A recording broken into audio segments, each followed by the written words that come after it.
But first, from Syria to Ukraine to Iraq, a window on the modern battlefield is a click away across the internet. But now there are concerns that some video evidence from those potential crime scenes could be endangered. Hari Srinivasan has that from New York. Recently, YouTube took down hundreds of thousands of videos posted to its website, many from the Syrian war. YouTube, which is owned by Google, used an automatic system designed to flag violent and extremist content that human reviewers would then remove.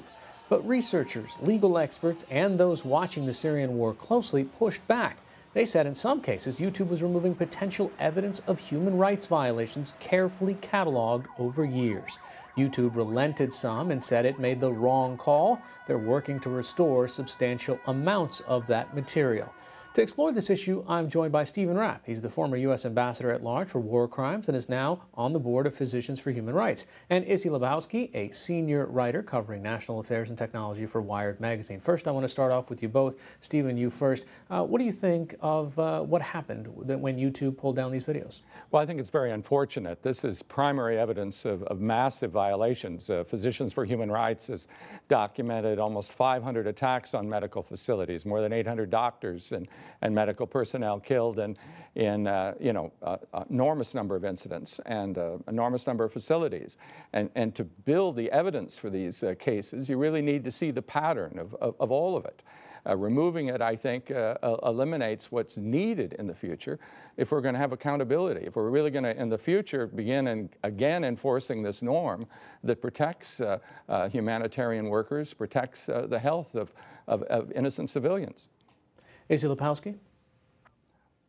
Yeah, I would say that obviously Google and YouTube are well aware that they have become a portal to extremism for a lot of people. So they have been really ahead of the curve in the tech industry in terms of trying to mitigate that access to extremist content. But here, I think you're right. This is machine learning as a blunt instrument. I think it has gone too far. But you look at how much content is going up on YouTube every day. It's 400 hours of content per minute. That is more than any team of human beings, no matter how large, could ever properly filter. So Google and I think YouTube are doing the right thing in trying to use technology to combat this problem of extremism, but obviously it's early days and this is not going so well out of the gate. Izzy Lebowski, staying with you for a second, 400 hours of video per minute. When you said machine learning, is this a fact that the machines are actually learning now what the mistakes are as well when they scan all these videos at the same time? I think the team will work to correct that, yes. I think it's important to understand how machine learning works. It works like the way children learn. If you point to 4 different pictures of a table, a child will start to learn what a table looks like, whether that table is square or circular or brown or white.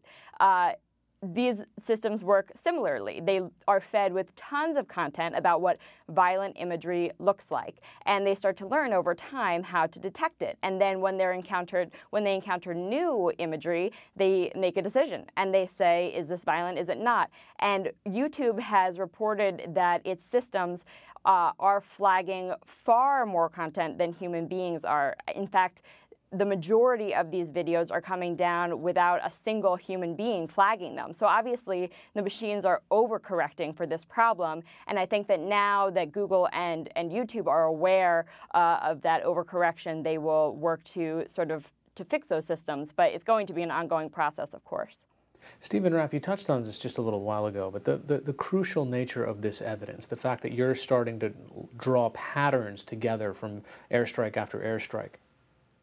Well, it's extremely important to have that. I mean, I prosecuted the Rwandan media because of the genocide in the UN tribunal, and we were talking about messages that incited violence, that incited genocide. Here, what we're really concerned about is images of events themselves, of bombings of hospitals, of the kind of thing that you need in the absence of having the targeting maps from the Syrian authorities or insider information to show that this was intentional, it wasn't just accidental. And certainly the patterns that we have documented by Physicians for Human Rights show that. But they're relying on this YouTube material to corroborate the statements of people on the ground. Where is it going to be in the future? I mean, there's civil society society organizations that have been relying on this in the field. They're storing some of it. There are UN mechanisms that are storing some of it, but people don't have the storage to keep all of it, and there's the danger it'll be compressed, metadata will be left out, and it won't be the kind of valuable evidence that exists right now. Stephen, what about the chain of custody?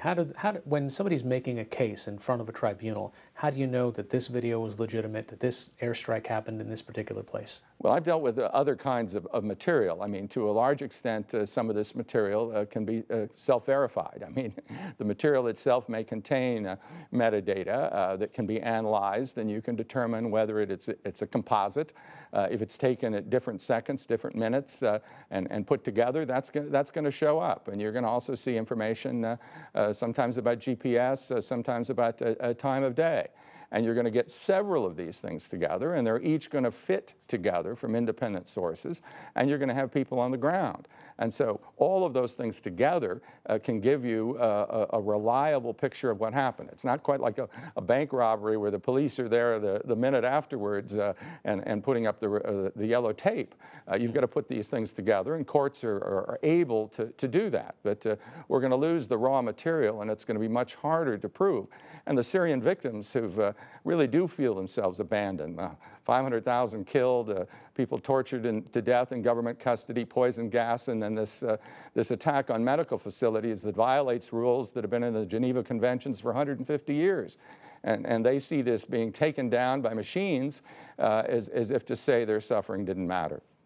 Izzy Lepowski, it seems that there's a central tension here, that these aid agencies that don't have the bandwidth to try to create their own archive of things use YouTube, but YouTube and Google are companies that have perhaps a different shareholder mission, that they want to have experiences where the bulk of their users don't run into violent, horrible content. Well, it's not only that, but pressure is increasingly being put on these platforms to eradicate that type of content. They're getting pressure from the government and from users to say that, you know, we don't want these platforms where we spend our lives to become tools of radicalization for ISIS and other terrorist groups. And so they're facing this pressure, yes, on one side, to take down the content that truly is trying to radicalize people. On the other hand, you have groups, aid groups, you have researchers, you have journalists, frankly, working in these regions. I recently reported on a group called Raqqa is being slaughtered silently. They are the only journalists inside Raqqa, and they rely on these platforms to get their message out to the world about what's happening there. And international news organizations use their content to tell their story to a broader audience. All right, Izzy Lepowski from Wired Magazine, Stephen Rapp. Thank you both. Thank you. Thank you.